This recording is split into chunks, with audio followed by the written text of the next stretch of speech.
Hello, my wonderful, beautiful friends, guys. Welcome back to r/MaliciousCompliance, where people follow exact orders to spite someone. And in today's episode, we've got Karen coworkers, idiot nightclub owners, smug teachers, and bad bosses getting taught lessons they won't forget. It's a wild one today, so strap yourselves in, grab a drink, and you can send or link your posts right here. Let's dive in.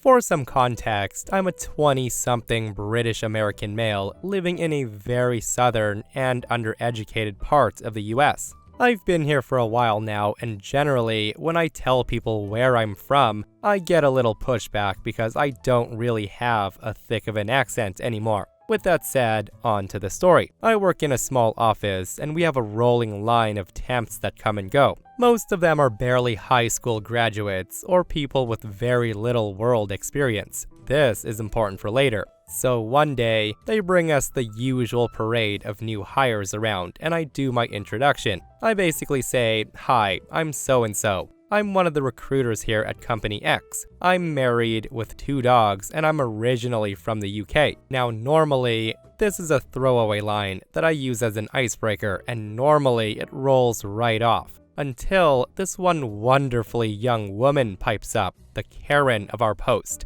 She says to me, you don't sound British." And I want to note, she left out the T very purposefully. So I say to her, "Sorry love, forgot the coat and tails at home." The group kind of laughed it off, and I figured it was a pretty open and shut deal. But no, a couple of days later, word gets around that this chick has been telling a bunch of people that I'm not British and that I'm, quote, lying for clout. She said that I don't even sound British and that she's dating a British guy and she knows how they talk and act. So rather than be a mature adult, I do the very British thing of malicious compliance. If I need an intern to bring me a cup of tea, I would say something like, "Would you mind climbing the apple and pears and pouring me a cup of Rosie Lee?" On top of that, I start wearing 3-piece suits, a pocket watch, and a monocle I found at a thrift shop. I went super British. Obviously, about 3 hours into the first day, my boss wants to know what's up. So I tell her, and she finds it absolutely hilarious that she assigns that intern to me for the rest of the day. I kept using odd British rhyming phrases and sayings, and she would keep asking me to speak normal, to which I would reply, "But I thought you know how us British people act." She quickly realized her error, and we've been cordial ever since. Nowadays, I just keep my old red passport in my desk drawer, just in case someone pulls that stunt again. And for the record, I'm not British, I'm English, and a Scouser at that. I know what you're thinking, guys, the nerve of that Karen to try and gatekeep OP's nationality, right? Oh, you aren't from there. I know British people, and you aren't one of them. Like, some people need to really think before speaking. But guys, the malicious compliance OP pulled was so well played, wasn't it? Also, I love the fact that the boss found humor in what OP was doing and assigned OP that intern all day. Hopefully, she learned a bit of a lesson here. Towards the end of the year, my company sends a shiny HR email. Subject line in all caps. Use it or lose it. We had to burn our remaining PTO by the 30th, or it evaporates into the sun. Well, that same day, my manager announces in stand-up that due to quarter end, no one can take time off until the 1st. I asked how to reconcile that, and he just shrugs and says, "Talk to HR." HR says to talk to your manager. It was a really cute loop.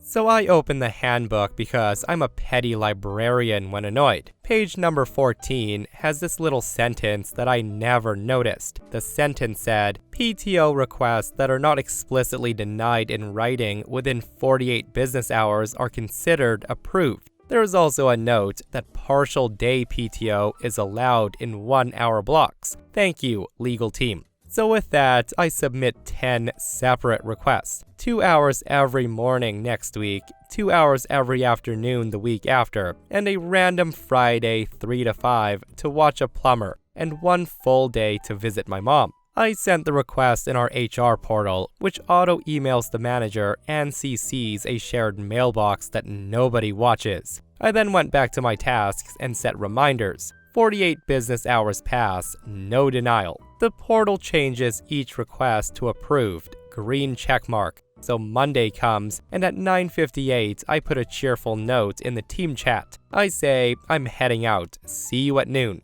Upon seeing that, the manager pings me to basically say no, and to hop on a client call. I reply with the screenshot of the policy and the portal approval. That's followed by silence, and then 3 dots typing, and then nothing. By Wednesday, our calendar looks like cheese. Half the team remembered that they also had PTO sitting around, and they start filing it in little blocks. Meetings kept colliding with green bars. That's when finance realized if we didn't use the days now, they would be paid out at separation later, which they hate. HR then writes a new post saying we should coordinate, but that approvals that are already granted stand. My manager then called a huddle to ask why productivity dipped. I just said we're following HR's instruction to use PTO. He said he meant in November. I then sent him the original email timestamped this month. He just sighed and he said he never thought anybody would actually read the handbook. I used every hour. I took my mom to lunch and my plumber fixed the cursed sink at 3:40 while I just drank some tea. The next week, a new policy appeared. PTO must be requested in full day increments during quarter end, and managers must respond in 24 hours. Thanks for clarifying, truly. Guys, I always love a good story where someone uses the employee handbook and it derails everything so hard. And just reading that OP said the calendar looked like cheese gave me a good laugh. But seriously, the fact that the boss knew about this and was like, oh, I didn't think anybody would actually read the book and use it against us. Shame on you, sir. You are a horrible boss. And this person, a good boss, comments, I used to encourage my employees to use all their vacation time as well as their sick time. I wanted my team to avoid burning out as it nearly took a year to get a new hire fully trained. So this happened years and years ago when I just graduated university. It recently came up while I was talking to one of my friends and I had to share it with you. After graduation, I had my main job and a side job at a large mobile phone company, basically retail but with phones. The shop was located inside a larger retail store as an island in the middle, and of course, a lot of people didn't know about it and didn't exactly visit our store to buy a contract or upgrade. Instead, they would go to the store on High Street, which was a lot nicer and bigger compared to our island. Also, a few important details about the store. The working times are usually 9 till 8 on the weekdays. Tills have to be shut at 8 p.m., otherwise it causes issues with accounting. Staff members, unless they're warehouse, cannot stay past 8:10 to 8:15 due to insurance reasons, and only the managers can lock the store up. Also, when you start and finish, you have to put the times in a machine, which compares them to your schedule. Same when you go for lunch. If you finish earlier than scheduled, then the machine will automatically put it as an unauthorized absence, and this is important for later. Anyways, on to the story. It was my last day at the said store. My manager Dan had decided to let go of me because I didn't attend a shift due to being in the hospital, and I was still on probation. I was told I still have to work the notice period, which was 2 weeks. A thing you also need to know is Dan had to create a schedule 2 weeks in advance per company policy. He can change the schedule up to the last Friday of the week, meaning he can change the next week's schedule on the Friday before, but not after. So Dan scheduled me on my last day on a 5 to 9 p.m. shift, when my usual shifts are 4 to 8. I of course asked him if this was correct, both face-to-face and in the team group chat, and he confirmed it. Now, a bit about Dan is he was never wrong. He also doesn't do anything but complain about everything, and he doesn't bother to properly train you or show you the ropes. So I kind of knew he made a mistake, but I decided not to mention it. Cue malicious compliance. So the Friday rolls around and I'm hungry, so I decide to have a late lunch before my shift starts. I'm putting my order through and I notice that Dan's trying to call me. I decline the call. I then finish my order to see that Dan's trying to call me again alongside a few texts received from him. I decide to reply and Dan says, "Hey, where the heck are you? You're not at the store and it's already past 4 o'clock, and we have one of the higher-ups checking in to see how things are going." I reply, "Oh, I'm having lunch. I'm not scheduled until 5 p.m., remember?" At that he says, "Well, no, you're lying. Your shifts are always 4 to 8. I make sure of it, so get here right now. I can't stay as I have to try the food that'll be served at my wedding and create the menu." At that I tell him, "Oh, I'm sorry, but I really can't. I just ordered lunch and I'm waiting for it to be ready, and then I have to eat. I did ask you if the schedule's correct and you said it is, but in case you don't believe me, I sent you a screenshot and I'll see you at 5 o'clock. I did send him a screenshot where I questioned my times and he confirmed they're correct. I didn't hear from him until I got back to the store. At the store, I can see Dan talking to a higher-up person. Dan notices me first and he waves me over as soon as I sign in, and he says he really needs to be somewhere else. He just needs to get to his office and get his coat. At that, I nod and then have a small talk with the higher-up.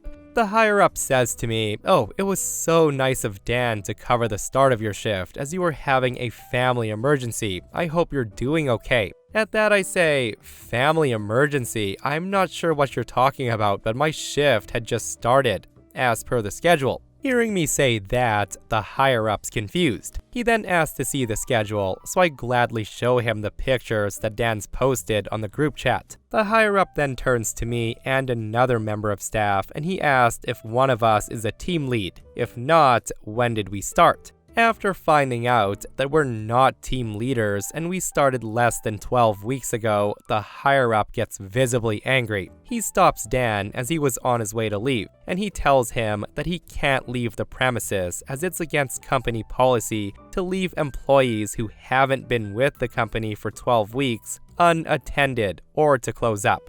Long story shorter, they kind of go back and forth, and in the end, Dan must stay. Otherwise, the company insurance isn't valid and there's gonna be a hefty fine. Dan has no option but to stay, meaning he was missing the food tasting. His soon-to-be wife was texting him non-stop. While the higher-up was there and while Dan was forced to do his job, I had a few more conversations with him and I brought up all the things that Dan failed to provide us training on. By 8 o'clock, the higher-up was pissed with Dan, and he was organizing a meeting with him and extra training for him. He was also put on a close monitor for at least a month. As everybody was leaving at 8, I was slowly getting ready. Dan tried to hurry me up, but I was mainly ignoring him. He was screaming saying, "The store needs to be closed before 8:10, hurry up." That's when I say, "Oh, but you scheduled me until 9 p.m. today. I can't leave before that as the system will not allow me to clock out." At this point, he screams and says, "Well, you have to leave. We have to put the alarms on." To that I say, "I'm sorry, but since you fired me and I'm jobless now, I really don't want to miss any money. You scheduled me until 9 o'clock, so I will work until 9 o'clock. He then says, "Well, what are you gonna do? You need to leave." I just tell him I can clean the display models and the island looks like it's never been vacuumed. The higher-up was still there, and at one point, he gets tired of our back and forth, and he told Dan to cover me till 9 p.m. and stay in the store, and then change the hours in the system that I finished at 9 p.m. so I can go home.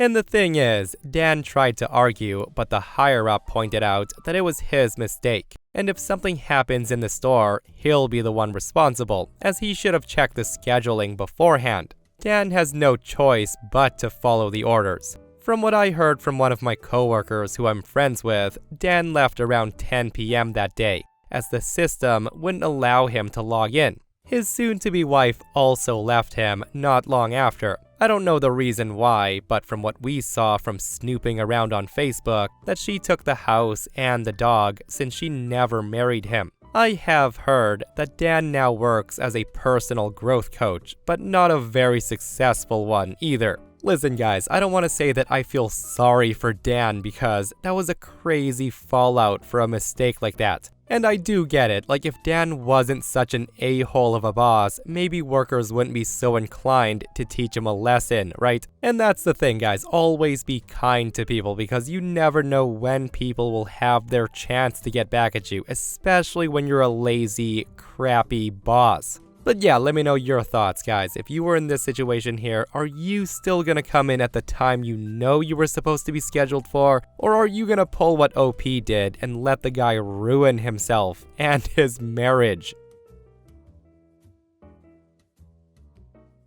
After the software company that I worked for got acquired, everything changed. Before the acquisition, we had a wear every hat kind of setup. You would take a client from the first demo all the way through configuration, implementation, and training. Everyone leaned on each other's strengths. Some of us were technical, some had decades of subject matter expertise, and we could quickly mock up solutions before sending them to dev for finishing touches. It worked beautifully, clients were thrilled, nothing broke, and development didn't have to chase down a million questions because we handled the translations for them. When things were slow, we jumped on support calls, and clients loved how fast everything got resolved. That's when the parent company steps in, and they reorganized everything into a strict single role type of scenario. And here's the problem. After the layoffs, I was the only person left who still had a ton of crucial knowledge and skills needed across multiple teams.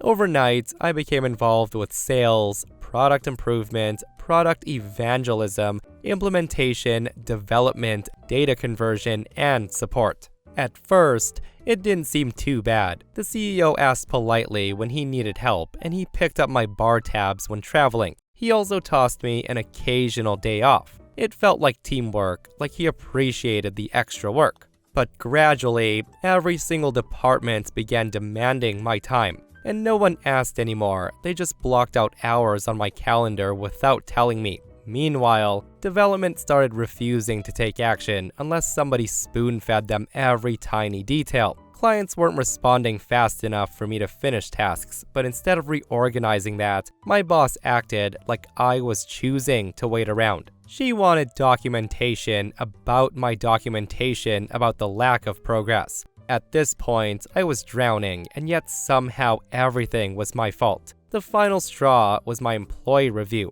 It was stellar, top marks across the board, and yet I got the same cost of living raise as everyone else. Meanwhile, sales was getting commissions for deals that I closed. At the old company, going above and beyond actually meant something. I had doubled my salary in a few years there. Now, I was miserable, broke, and underappreciated. And then, out of nowhere, the head of data conversions department called me. He said that people on his team kept seeing fast, high-level solutions popping up in group chats from some random guy in implementations. A client had even requested me specifically for a big financial data conversion, because the last time I converted their building, code, fire planning, and police data, it was flawless. They wouldn't stop gushing about how I did the work of 5 people by myself, and they even granted helpful little quality of life changes along the way. He offered me a job on the spot.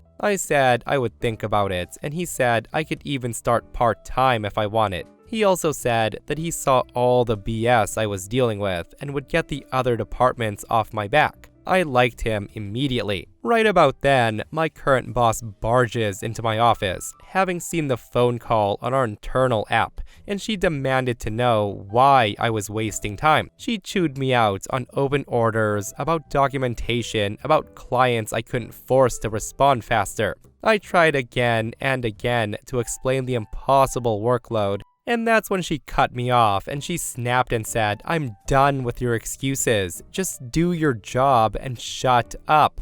And that's when I called the conversions head right back and I asked how soon could I transfer. He practically yelled, "Effing yesterday, man. This is great news." He then told me to take the rest of the day off, to grab a beer and to celebrate that he would handle everything. So I did exactly that. The next day, I informed every department and my old boss that I was done helping them. They just ignored it and kept adding things to my calendar, and I deleted every single one. I did my new job and I shut up. And things got ugly. Now, I'm not claiming to be a genius, but I was literally the only person who knew how to do a ton of the cross-department tasks. Everything starts breaking down. Instead of asking politely, people came at me with demands, even attacks, and I got combative right back. The support manager emailed with the CEO CC'd asking why I couldn't be bothered to help anymore. That's when I replied, for the same reason that you can't be bothered to clean toilets or recable the building, not my job. The old boss told me just do my job and shut up, so take it up with her. Sales even tried to go over my head to get me to do demos again, and my new boss just said, sure, if you come over here and do some of his conversions. Their numbers tanked hard. Support's average resolution time exploded from 2 hours to 8 days. Sales went from 85% success to under 25%. Development and product dropped customer satisfaction from 100% to 60%. And implementation literally couldn't install certain components anymore, leading to contract cancellations and refund demands. And then came the storybook moment. My old boss's boss, a childhood friend of the CEO, told me privately that the CEO noticed something interesting. They noticed all the departments that OP stopped working for suddenly saw their worst numbers in company history. Weird. He then asked what pushed me over the edge, and my old boss's boss explained everything: the lousy raise, the impossible demands, the idiotic documentation requirements.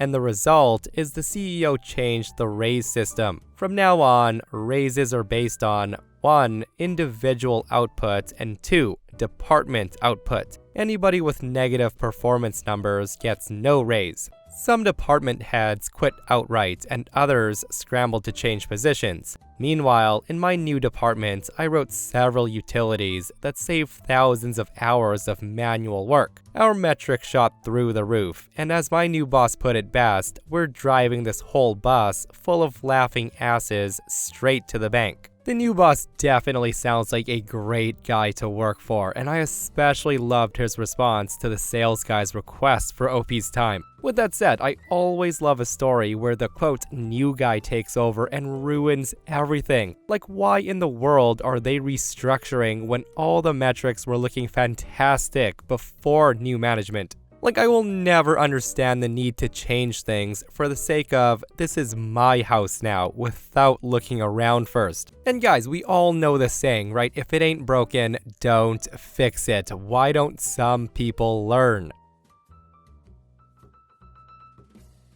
I'm a female, and I used to work as a door supervisor, which is a bouncer, in the UK. One of the places I worked at had this absolute idiot as its manager. He hated working with women, and the guy didn't know how to run his business. Me and my colleague John would discuss frequently the difference in how the manager treated us. Apparently, my uterus stopped me from doing my job properly. This went on for months until one day, John calls in sick.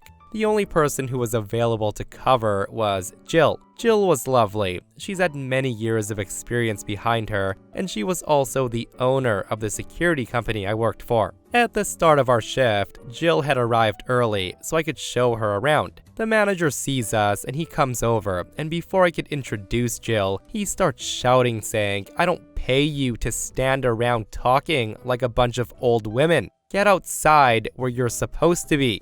Jill, to my surprise, walks straight outside. I followed, and then she turned to me and said, "He doesn't know who I am, does he?" I confirmed he didn't, and she says, "Good, don't tell him. Carry out your work as usual." Cue the malicious compliance. I did everything I could in the bounds of my job to piss this guy off. My company checks the bathrooms every 20 minutes, and he wanted every hour, so I was in every 20 minutes on the dot. I performed spot searches, evicted drunk people, everything I was supposed to do, but he had forbidden to maximize profit. I thought he was gonna burst a vein in his head. At the end of the shift, the guy was screaming at me like literal flecks of spit were flying. Then Jill walked in with her son, who's also the owner of our company, and the two owners of the premises we were stood in. The manager's face went from purple to white in seconds. The son signed off on my nightly paperwork and he told me I'd done a good job, and then said I could leave. The last thing I heard was the son giving Jill a proper introduction to the manager, who looked like he was about to throw up. And here's the fallout. The owners of the premises visited the place almost every week when we were working. Jill's son also would pop in from time to time. The manager kept working, but it was made clear to me that he was being transferred soon. Sadly, I left the area before he did, but that waste of space never even spoke a single word to me from that time on. Well, that sounds like a bonus for OP there, and it is nice to hear that the owners decided to do something with the guy. But in my opinion, they should have fired him immediately, and the fact that they kept him means they might be okay with his behavior. All I can say is there's no effing way that I would allow someone to scream at my employee like that and then get to keep their job. Absolutely ridiculous. I had the misfortune of going to a high school during an era where every school in the country was ordered to take part in a national effort to get kids exercising. Now, I was a very skinny girl back then, and I didn't care for physical education to begin with, so I hated the song they issued for us to use during exercise. It was fondly known as the chicken fat song. Look it up. During one miserable class, we were on the hard gym floor doing the blasted exercises to the really stupid song, and then it came the verse about push-ups. We did girl push-ups back then, which is where you'd push up from your knees, not your feet. And my knees were in agony from the hard floor. So I just quit doing any of it and I went on strike. I just laid on the floor while the dumb song played, and that's when the nasty phys ed teacher came by and demanded to know why I wasn't doing push-ups and bouncing around to that idiotic tune. I was still on the floor, glaring up at her, and I say, because I don't have any chicken fat. She tried to argue with me, but I refused and pointed to my bruised knees. And then she orders me into the locker room. As luck would have it, the vice principal, who was a real bee, came in the locker room during all of this. The instructor proudly pointed to her disobedient student and told the vice principal about my insurrection, at which time the VP smiled big and turned to me and she issues my punishment. She said to me, "You need to write an essay about physical education and turn it in before the end of the week."